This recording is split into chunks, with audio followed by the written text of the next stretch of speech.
Hello, and welcome back to Here We Are, the Mindful Podcast for Millennials, where it's all about remembering where we've been, knowing where we're going, and taking up space through the art of storytelling. My name is Teka, and I'm your host, and I hope that you enjoy and are inspired by the stories that I share, whether they're my own or featuring a special guest. I hope we encourage you to take control of your story and eventually take control of your life. I hope you receive what you need from today's episode, and don't forget, check the show notes for any links or articles that I referenced in today's episode. You ready? Let's journey. Alrighty, good people, welcome back. It's episode 14, and it's really funny that I'm recording this podcast today because it's all about navigating connections, and this week has actually been a challenging week for me, navigating friendships and connections. I don't know about you, but 2020 brought about a lot of change, right? Some for good, some brought a lot of challenges, but overall it changed me. And I feel like it changed me in relation to my connections and the people that I'm connected to.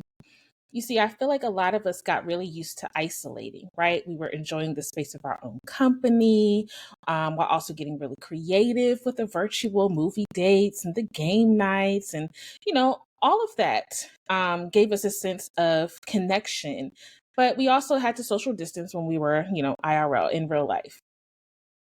But something about that friendship, right? The term or the connections with my friends, something about that changed in isolation that I, and I'm sure a lot of others, could have never predicted, right? The isolation led to loneliness. And the loneliness then eventually led to some mental health concerns and challenges. There's a term for those who really indulged in isolation. It's actually a Japanese term called hikikomori. I hope I'm saying that right. It's a social phenomenon where people withdraw from society and isolate themselves. And the term actually comes from two Japanese words that mean pulling inward and being confined. And I think that a lot of us did. We pulled inward and we ended up really spending a lot more time with ourselves than we probably did in 2018, 2019. Often my friends and I were reminiscent, right? 2018, 2019, we were outside pre-pandemic. I'm talking about going to happy hours, festivals, events, kickbacks on a weekly basis. It's safe to say that socializing was probably a part of my self-care, right? But the isolation that we had that was involuntary, right? During the pandemic, it came with a requirement to really spend time reflecting or by ourselves. And a lot of people were also isolated with others, whether you had a family or a partner or were isolated in maybe even your own pod. But regardless, we weren't able to busy ourselves with the outside world. And some of us thrived with that. While others really suffered. And in that suffering, although it felt lonely, it was a very common and global experience. Now, you might notice that I keep saying, isolation, loneliness. But what actually are the differences between being isolated and being lonely, right? Isolation or being isolated is a social and physical reality, right? It's literally detachment from others, often involuntarily. And that's coming from Merriam-Webster. But loneliness is almost like an emotion. It's a subjective human experience that has always troubled our well-being. However, the experience of loneliness is impacted by multiple factors, such as cultural and socio-political expectations and the different ways that people escape their suffering, right? Now, earlier I mentioned the COVID-19 pandemic. Amid the COVID-19 pandemic, digital technologies really enabled us to adapt to being physically isolated from one another, right? I mentioned earlier, we were able to do virtual date nights. That's how my partner, my boyfriend, and I became really close and connected through online apps.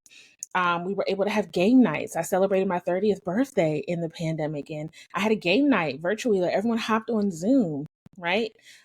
It required us to self-isolate, but we tried our best to connect to others in a really safe way. Although they enable us to really remain connected and in contact with people, digital technology still has had a significant impact on our relationship with the digital world, right?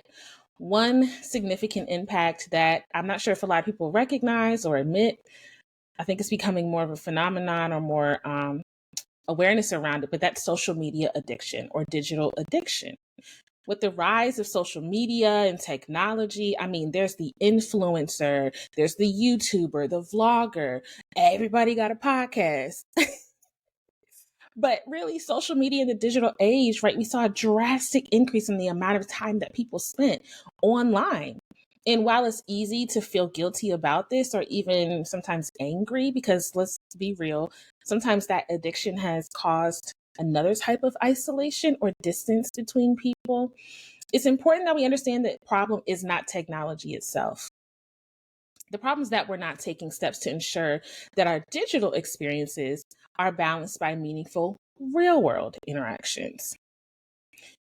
I know I can speak for myself that if I'm going through a challenging or stressful time, I have my different ways to escape, right? I might listen to music, listen to a podcast, watch TV, but escapism from the issues we face in the real world for some has caused that addiction because it was all they had, right? If someone didn't have, someone in their home with them, like I was a single person, isolating, I lived by myself. And so I didn't really have anyone to isolate or quarantine with. And so I had my phone, I had my TV, I had my devices, right? And although I really enjoyed connecting through those like really creative virtual ways, I mean, I know everyone remembers Club Quarantine with DJ D Nice, like that and Versus, all of that was birthed out of quarantine and out of us trying to form this connection. But I think in some ways it almost formed a false sense of connection. Follow me. We may have thousands of followers and friends and likes, but still can feel disconnected and alone. I mean, raise your hand if you can say, every single person on your friends list. And when I say no, I don't mean no of, I mean no, right? It's possible to have a whole bunch of friends and followers and still feel alone. And this is because these connections are superficial, right? They lack depth. Scrolling through my feed, liking a post, that may give me a little dopamine spike, right? I may feel good about that temporary sense of engagement, but there's no real emotional connection, right? There's this constant barrage of notifications. Like, I don't know about you, but I hate seeing the little red number on my phone. So the notifications, I'm constantly getting those likes. I'm constantly seeing who liked this, who did this, who put this, who's starting a live video, who's, commenting on this post. And that can create pressure to present with a curated version of ourselves. I mentioned earlier the influencer, the vlogger, the podcaster. All of these people are curating, right? Even me, I have to curate my feed for the podcast Instagram. I'm curating the feed on the podcast YouTube. I'm curating and producing these podcast episodes. And having to do that for the podcast is one thing. But some of us feel like we have to do that for our real selves, right? We feel like we have to present a facade or pretend or a version of ourselves online that can really be overwhelming and hinder us from having genuine connections, right? And I think that this was not something that just started in the pandemic. So let me be clear, but I think the pandemic just proved how merged our physical and digital worlds really have become since the inception of the digital world. And it just really raises questions of how we differently communicate now. And how the digitalization of our social lives really relates to modern feelings of loneliness, anxiety, depression, social exclusion, the hikikomori that I mentioned earlier. And so a lot of those impacts, me, I want to talk about our mental health. How it's affect our mental health, how it has affected the way that we think, that we behave, the way that we feel. According to a recent study, Y'all know I'm gonna give y'all some statistics. Loneliness is an epidemic in the United States, with over 40% of adults reporting feeling lonely on a regular basis. That is a lot. That means that 4 out of 10 people feel lonely. It's important to understand that loneliness and social isolation can definitely have negative impacts on our mental health, right? So that includes, like I said earlier, anxiety, depression, stress, low self-esteem, substance abuse, antisocial behaviors, which is like that hikikomori I mentioned earlier, or extreme social anxiety, cognitive decline, so our memory loss, and even suicidality. Now, what are we supposed to do with all this information, you may be asking? Well, I want to talk about how we can connect and combat the negative effects of the digital world. Again, it's not all negative. I know that the digital world is a blessing and a curse, right? Because it's given us an opportunity to really stay in constant contact with people, especially those that may live far. I have family that live overseas. A lot of people are in the military, or, they may be across the country, even across the city. It helps us to stay connected. But really, we want to reconnect in a way that's genuine. Let's kind of try to bounce back. We can't go back to ourselves of 2019, 2018. We might have to just accept that those versions of ourselves are gone. But what we can do is be intentional about reconnecting and getting back to ourselves, into our genuine connection. So, first thing I need y'all to write down is quality over quantity, meaning genuine connections with few over superficial connections with many. So that means prioritizing face-to-face interactions. Like, I just had dinner with one of my best friends since high school today, right? And we live probably like an hour and a half from each other. So it's not super far, but it has been challenging for us to get together because since 2019, 2020, a lot has changed in our worlds. And so we have to really be intentional and prioritize face-to-face interaction. So I actually want to challenge y'all to schedule a face-to-face meetup with a friend or a loved one this month, right? We just started October. Reach out to somebody and prioritize that. Build up the quality of your connections, right? Invest in them. Instead of accumulating a whole bunch of superficial ones, and I'm not saying that every connection you make on the internet is superficial, because I've really connected to some people through the internet. I've never met them face to face, right? But we genuinely enjoy each other's company. The quality of our relationships has been shown to impact our mental health more than the quantity. So if you really want to address loneliness, you need to choose quality over quantity, right? Relationship quality can affect our health by influencing psychosocial factors such as our mood, motivation, our coping skills, our friends and family, the people that we're connected to. They can influence our health related behaviors such as our eating and our exercise habits. And so together, those pathways have come together and now have created long-term outcomes for our physical and psychological health. So if you're thinking about who and what is impacting your mood, your habits, I'm sure you want quality connections over quantity. Number 2, authenticity. Now, earlier I mentioned that a lot of these connections are curated, or a lot of these online presences are curated, right? Vulnerability is the key to authentic connection. So we must take off the mask. Authenticity and vulnerability form the foundation of human connection. It's all about being genuine, vulnerable, showing up as our truest selves. And if you're asking me, Teka, I don't know even what my truest self is. I'm trying to figure out who that is now. It's okay to say that. You can take those steps with a therapist, with a coach, even do your own work of trying to discover and figure out who that is again. What are my values? What do I enjoy doing? What are what is my purpose? What are my intentions? Right? Ask yourself some of those questions and reflect and figure out who you are so you can show up as that person, right?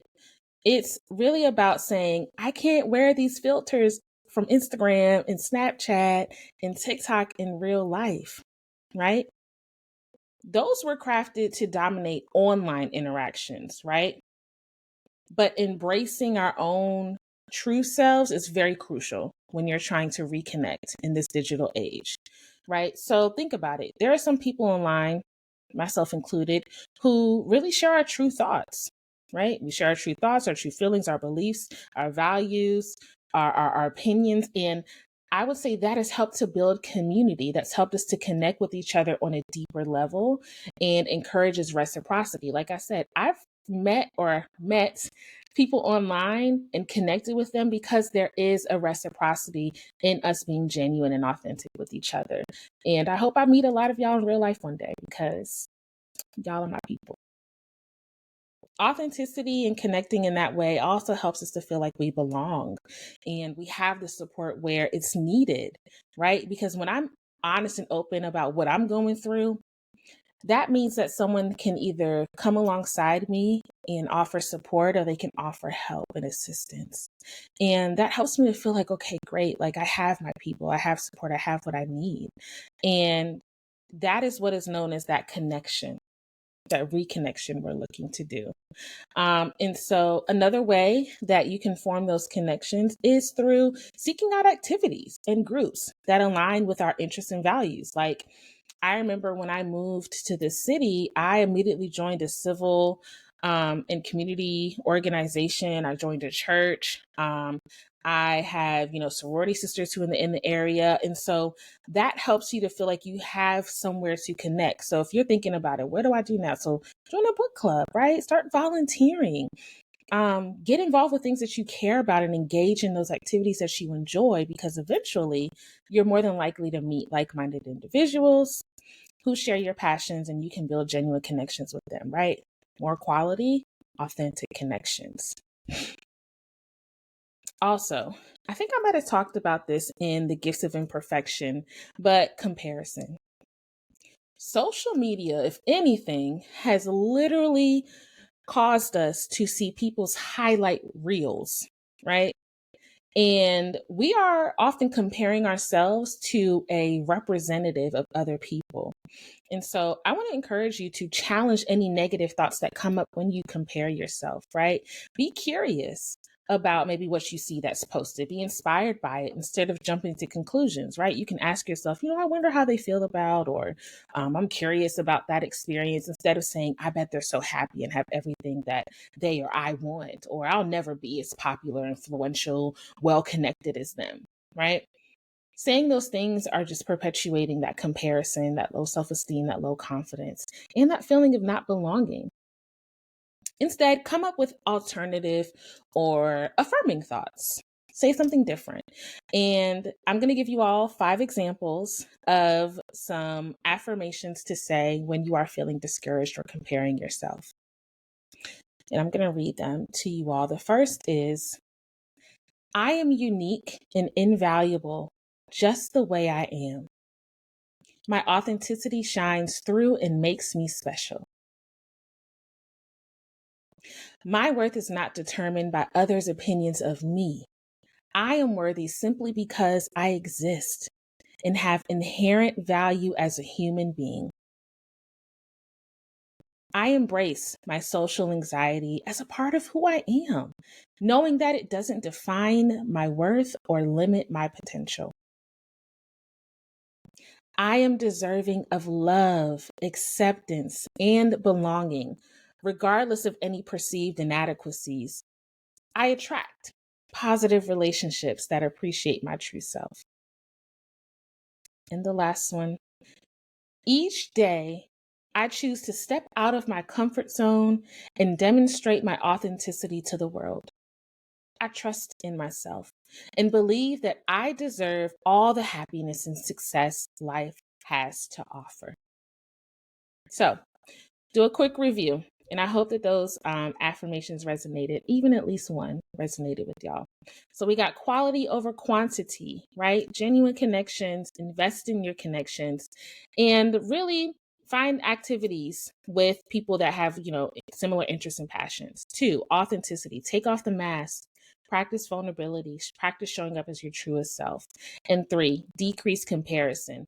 Now, the last one Or number 4 is the premise or the pedagogy of this podcast, mindfulness. Be very mindful of your social media use. This really means just being conscious of the emotions that arise while you are using these platforms, whether it's stress, anxiousness, depression, right? You might want to consider limiting your usage to just maybe an hour or 2 per day instead of scrolling endlessly for 5 hours just to go to bed, right? Or maybe scrolling through Instagram kind of perpetuates this feeling of loneliness, right? Maybe it's time to step away from the app and find other ways to fill your time with positive experiences. Read a book, start journaling, start a craft, right? Find other ways to occupy your time that really refill your cup and pour into your self-confidence instead of scrolling and constantly comparing yourself. And then the same way that you followed those people on your timeline that you're comparing yourself to, you can unfollow them. You can curate your online content, right? By carefully choosing who you follow and making sure that you connect yourself online to people or things that promote positivity rather than negativity, right? We are scrolling down, Twitter or X, Threads, Instagram, TikTok, and our news feeds are bombarded with images and words that are not always uplifting or helpful, right? And this can really affect us. So it's okay for you to choose carefully what shows up on your feed. Be mindful of your social media use. All right, y'all. So take those 4 steps, take those 4 tips, take those four ideas, and really ask yourself, what do I want to do more of so that I can feel reconnected in this digital world? What do I want to really focus on so that I can decrease these feelings of loneliness, even if I happen to be isolated? Decrease these feelings of loneliness so that I can feel like, hey, even if I am alone, I'm not lonely. I'm still connected. So I'll leave you all with this. The COVID-19 pandemic and the mental state of those who are socially withdrawn reiterate the importance of physical and face-to-face contact for our survival and well-being. But despite its sometimes negative effects, technology may also be how people escape loneliness and isolation. As Prime Minister Taro Aso pointed out with Pokemon Go's therapeutic powers, one thing is for certain. We must evolve with technology and adjust our behaviors towards it so that we can benefit from it. And that was from an article that I will link below by G. called Are We Losing Touch? Looking at Loneliness and Isolation in the Digital Age. All right, y'all. So, all about reconnecting in the digital world in this digital age. I hope that was helpful. I'm going to even try some of these things. I definitely want to be more mindful about my social media use. I think that online or the digital world has proven to be really beneficial for me. It's helped me to connect to clients. It's helped me to connect to you all through the podcast, through blogs, through, social media. But I have a life outside of all this. All right, y'all. So let's go ahead to our next segment, gift. This is our gratitude practice. The G stands for goal or gratitude. The I is for intention. The F is for faith or focus. And the T is for take action. Practice this with me, every other week. I pop up on your podcast feed, and that gives you an opportunity to remember, oh yeah, let me practice my gratitude today.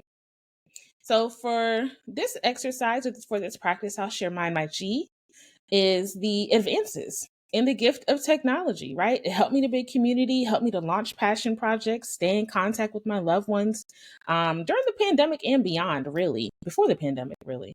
And so I'm grateful for the advances of it. I just want to make, and my intention is actually the next thing is to make 1% changes so that I can continue to connect or reconnect IRL in real life, right? My intention is authenticity and to be okay with how I've changed.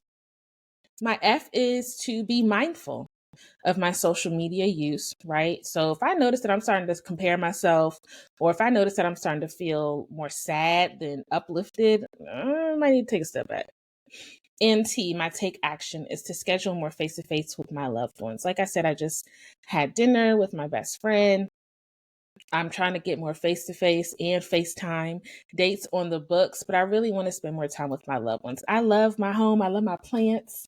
I love, being here in the comfort of my couch and watching some Apple TV, but IRL interactions are nice too. And as Ari Lennox said in her song New Apartment, we can't survive alone. All right. Next is our last segment of the podcast, and that is Vibe Tunes ATM. I was driving home today and the song came on the radio and I forgot all about it. Well, I didn't forget all about it, but I really did. I hadn't heard it in so long. And it really spoke to my heart and the heart of that I have for others who are experiencing depression, anxiety, loneliness, low self-esteem, just all of the harmful or negative impacts on our mental health due to isolation and loneliness. And the song is called Be Blessed by Yolanda Adams. And it's basically talking about, I just hope that your soul is blessed, that your home, your connections, your friendships, your heart, everything about you is blessed, knowing that God is going to work it out for you, that you don't have to, isolate or be alone in this world. Someone is praying for you. And that's my hope and wish for you. I know that living in this digital world can be a lot and overwhelming at times. And so know that if you're listening to this podcast, my prayer for you is that you be blessed. And my second Vibe Tune ATM is actually this song called Eyes for You by an artist named Haben, Haben. I actually heard her sing. She was one of the opening acts for Coco Jones. I saw Coco Jones in concert beginning of September, Labor Day weekend, and the opening acts came and I was like, who is this? And she actually has, I think, another song. Haben has been featured on a couple other artists' songs, including, I want to say Trevor Jackson. But her voice is beautiful. And so I ended up listening to one of, I think, the only full project she has up there. She has a couple singles, but the full project she has up there. And one of the songs is called Eyes for You.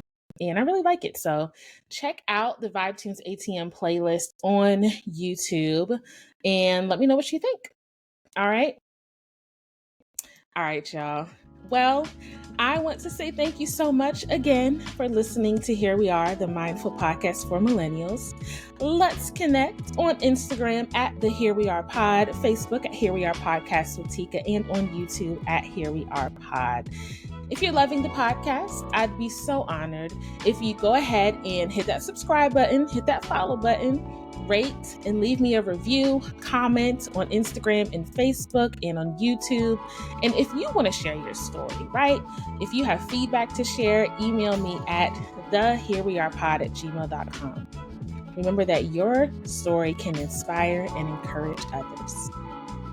So now I want you to breathe in the now, stay here in the present moment. Take care.